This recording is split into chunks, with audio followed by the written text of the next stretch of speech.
বৃদ্ধ রহিম বারান্দায় বসে আছে। তার কোনো কিছুরই অভাব নেই, কিন্তু তার অনেক কষ্ট। কারণ তার ছেলে অনিক এবং ছেলের বউ রেহেনা তাকে দেখতে পারে না। সময় পেলেই রহিমকে তারা অনেক কথা শোনাতো। এমন একদিন, মা রাহেলা, আমাকে একটু পানি দেবে মা? এই নিন আপনার পানি। পানি খেয়ে আমাকে উদ্ধার করেন তো। আপনাকে নিয়ে আর পারি না।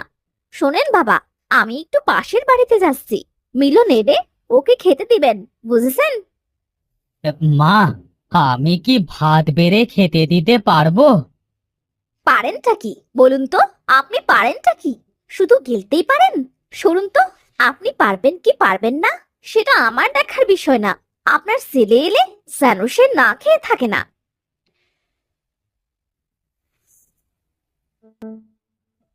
আমি তো এদের কম যত্ন করি না। আমি তো সব দিয়েছি আমার ছেলেকে, কোনো কিছুর অভাব রাখিনি। তাহলে কেন ওরা আমার সাথে এমন করে? তোমার কি হয়েছে দাদু ভাই? তুমি এভাবে কাঁদছো কেন? চোখে একটা পোকা পড়েছে দাদু ভাই। তুমি বরং বই রেখে হাত মুখ ধুয়ে আসো, কেমন? আমি তোমাকে খাবার দিচ্ছি। তুমি কেন খাবার দেবে দাদু ভাই? মা কোথায় গেছে? তোমার মা সীমাদের বাড়িতে গেছে, আমাকে তোমার খাবার দিতে বলেছে। তোমাকে কষ্ট করতে হবে না, আমি নিজেই খাবার নিয়ে খাচ্ছি। তোমার মা বাবা এসে দেখলে আমাকে যে বকবে দাদু ভাই। বাবা মা কিছুই বলবে না, তুমি চুপ করে বসো তো। মিলন খাবার বাড়ে। এমন সময় রেহেনা বাড়িতে আসে। মিলনকে খাবার বাড়তে দেখে রেহেনা অনেক রেগে যায়। এ কি বাবা, আপনি আমার এতটুকু ছেলেকে দিয়ে কাজ করাচ্ছেন? লজ্জা করে না আপনার? সারাদিন শুধু বসে বসে খাওয়া আর অন্ন ধ্বংস করা। অপমান ঠিকই একটা। মা, তুমি দাদু ভাইকে এমন করে বলছো কেন? দেখো দাদু ভাই কেমন কাঁদছে। তুই একটা কথাও বলবি না, চুপ করে থাক। কি হয়েছে বাড়িতে? সবাই এমন চিল্লাচিল্লি করছো কেন? হ্যাঁ, চিল্লাচিল্লি করছে কি আর সাথে? তোমার বাবা কি করেছে জানো? আমার এইটুকু ছেলেকে দিয়ে কাজ করাচ্ছে। তোমার বাবা কি অসুস্থ হয়ে বিছানায় পড়ে আছে নাকি? সে একটু কাজ করে খেতে পারেন না? বাবা, রেহেনা যা বলছে তা কি সত্যি? আসলে বাবা, আমি, তার মানে সব কিছুই সত্যি? এই আমার ছেলেকে দিয়ে কেন কাজ করিয়েছো তুমি? তোমাকে দেখলেই আমার রাগ মাথায় উঠে যায়। বেরিয়ে যাও, আমার বাড়ি থেকে এক্ষুনি বেরিয়ে যাও। আমি মাঠ থেকে বাড়িতে এসে যেন তোমাকে আর না দেখি। আর একটা কথা, ঘরের একটা জিনিসেও যেন হাত দেবে না। ঠিক আছে বাবা, তোরা সবাই ভালো থাকিস। দাদু ভাই, তুমি কি সত্যি সত্যি আমাকে ছেড়ে চলে যাবে? মিলনের কথায় রহিম কোনো উত্তর না দিয়ে কাঁদতে কাঁদতে বাড়ি থেকে বেরিয়ে যায়।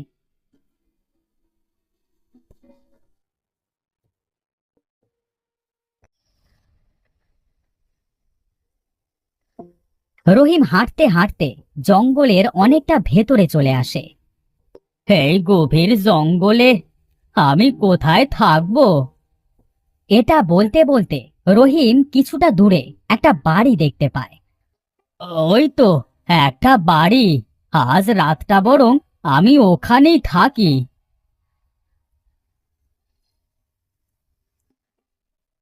বাড়িতে কেউ কি আছেন? বলি, বাড়িতে কেউ আছেন কি? না, কেউ তো সাড়া শব্দ দিচ্ছে না। আমি ঘরের ভেতরে যেয়ে দেখি তো কেউ আছে কি না।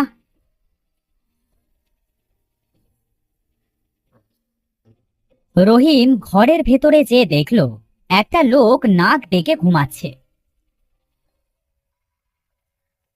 এই যে বাবা, ঘুমাচ্ছো? কে কে কে কে? ভূত, ভূত!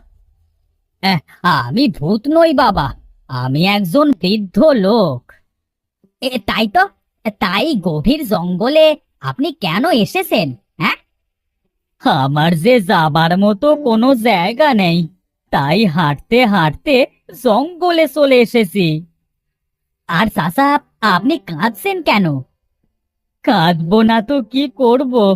আমার যে বড় পোড়া কপাল, আজ আমার সব থেকেও কিচ্ছু নেই। কেন, কি হয়েছে চাচা? কেউ কি চুরি করে নিয়ে গেছে নাকি? তারও ওপরের কিছু বাবা, আমার ছেলে আর ছেলের বউ মিলে বাড়ি থেকে বের করে দিয়েছে।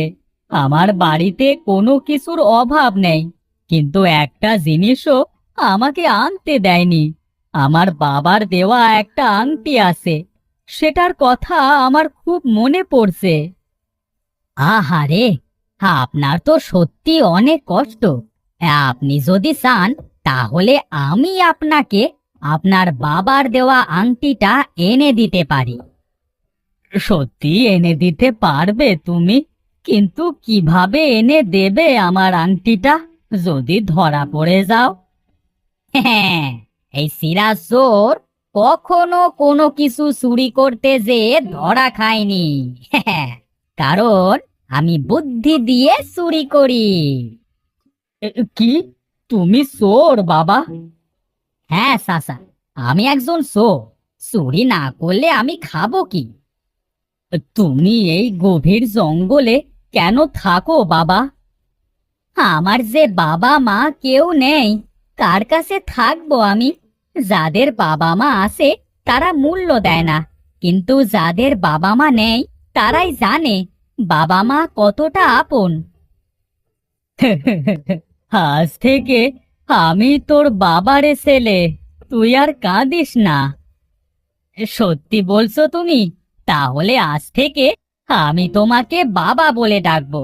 তুমি আমাকে বলো, তোমার কি কি চাই? তোমার ছেলের বাড়ি থেকে আমি তোমার জন্য সব কিছু উদ্ধার করে এনে দেব।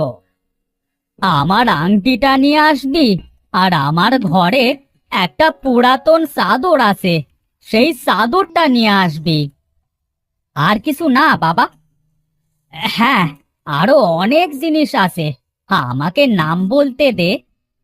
রহিম সিরাজকে অনেকগুলো দামি দামি জিনিসের কথা বলে। ওরে বাবা, এগুলা তো অনেক দামি দামি জিনিস। বাবা, তুমিও আমার সাথে যাবে? তুমি বাড়ির বাইরে অপেক্ষা করবে, আর আমি ভেতরে যাব। আমি যে কি করবো রে বাবা? আমি গেলে তুই যদি ধরা পড়ে যাস? আমি কেন ধরা পড়বো বাবা? তুমি তো বাইরে থাকবে। তুমি বাইরে থেকে কখনো কুকুরের মতো, কখনো মুরগির মতো, আবার কখনো শেয়ালের মতো ডাকবে। তখন তোমার ছেলে আর ছেলের বউ অন্যমনস্ক হয়ে যাবে, কুকুর শেয়াল খুঁজতে বাইরে বের হবে। এই ফাঁকে আমি আমার কাজ সেরে ফেলবো। তুই সত্যি অনেক চালাক। সব সময় কি এমন চালাকি করে চুরি করিস? কি অদ্ভুত বুদ্ধি! হ্যাঁ, ঠিকই বলেছো বাবা তুমি। আমি সব সময় চালাকি করেই চুরি করি।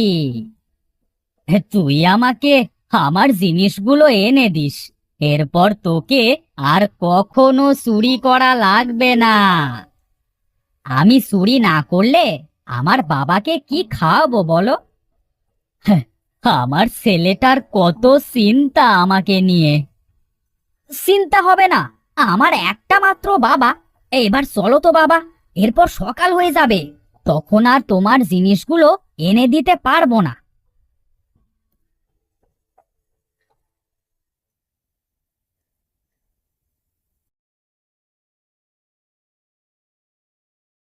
রহিম আর সিরাজ একসাথে অনেকদের বাড়িতে যায় চুরি করবার উদ্দেশ্যে। রহিম বাইরে লুকিয়ে থাকে, সিরাজ আস্তে আস্তে বাড়ির ভেতরে প্রবেশ করে। বাড়ির ভেতরে তো চলে আসলাম। বাবা এই ঘরটার কথাই বলেছিল। সিরাজ ঘরের কাছাকাছি আসতে রহিম একবার কুকুরের মতো আর একবার মুরগির মতো ডাকতে শুরু করে। আরে, বাবা তো ডাকা শুরু করে দিয়েছে। আমি তাড়াতাড়ি লুকিয়ে পড়ি।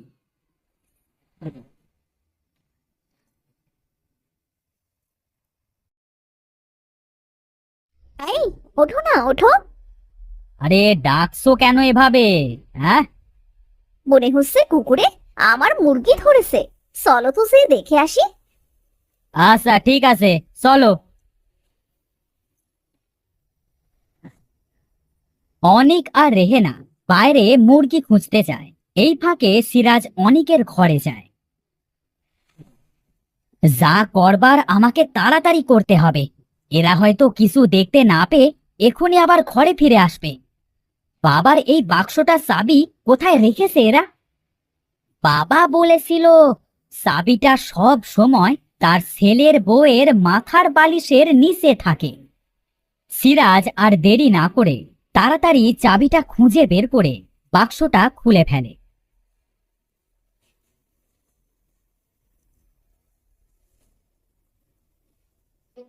এমন সময় কারোর পায়ের আওয়াজ শুনে সিরাজ লুকিয়ে পড়ে।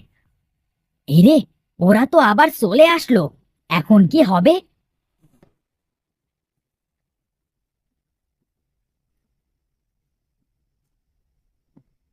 তুমি খালি খালি আমার কাঁচা ঘুমটা ভাঙালে। আমি যেটা শুনলাম সেটাই তো বললাম। দেখেছো, দেখেছো, শিয়ালে ডাকছে আর মুরগি। চলো তো আবার যেয়ে দেখি। ঠিক আছে, চলো তো দেখি।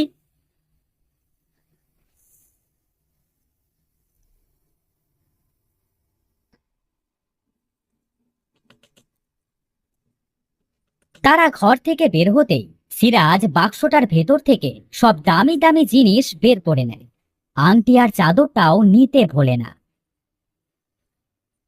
তাড়াতাড়ি বের হয়ে যায়, না হলে এরা চলে আসবে।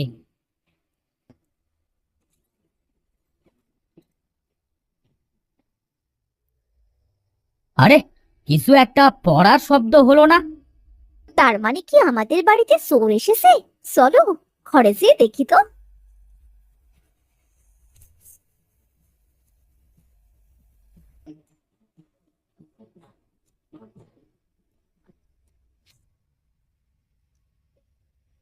এইটা আমাদের কি সর্বনাশ হলো! আমাদের দামি দামি সবকিছু যে চোরে নিয়ে গেল, সাথে বাবার জাদুর আংটি আর চাদরটাও নিয়ে গেছে। এখন আমাদের কি হবে? কি আর হবে, আমাদের কাজ করেই খেতে হবে। এসব তোমার জন্যই হয়েছে। তুমি যদি বাবাকে তাড়িয়ে না দিতে তাহলে এমনটা হতো না। এখন থেকে আমাদের না খেয়েই দিন কাটাতে হবে। চলো আমরা চোরটাকে খুঁজি, হয়তো সে আমাদের এখনো আশেপাশেই আছে। এই যে বাবা, তোমার জিনিস।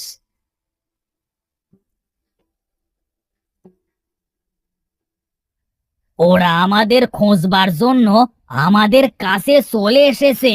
এই চাদরটা দে আমার কাছে। চাদরের ভেতরে আয় বাবা। হে জাদুর চাদর, আমাদের জঙ্গলের ভেতরে ছোট্ট কুটিরে নিয়ে যা। চাদর তাদের ছোট্ট কুটিরে নিয়ে যায়।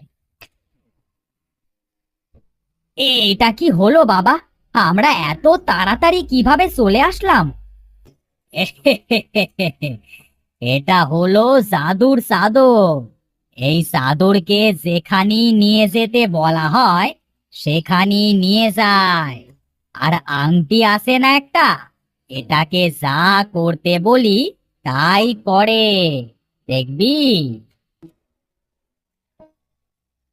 রহিম আংটিটা নিয়ে আংটিটাকে বলল, আমাদের এখানে সুন্দর একটা বাড়ি তৈরি করে দে দেখি। আজ থেকে আমরা বাবা আর ছেলে মিলে এখানেই থাকবো। আমাদের কোনো কিছুরই কষ্ট হবে না।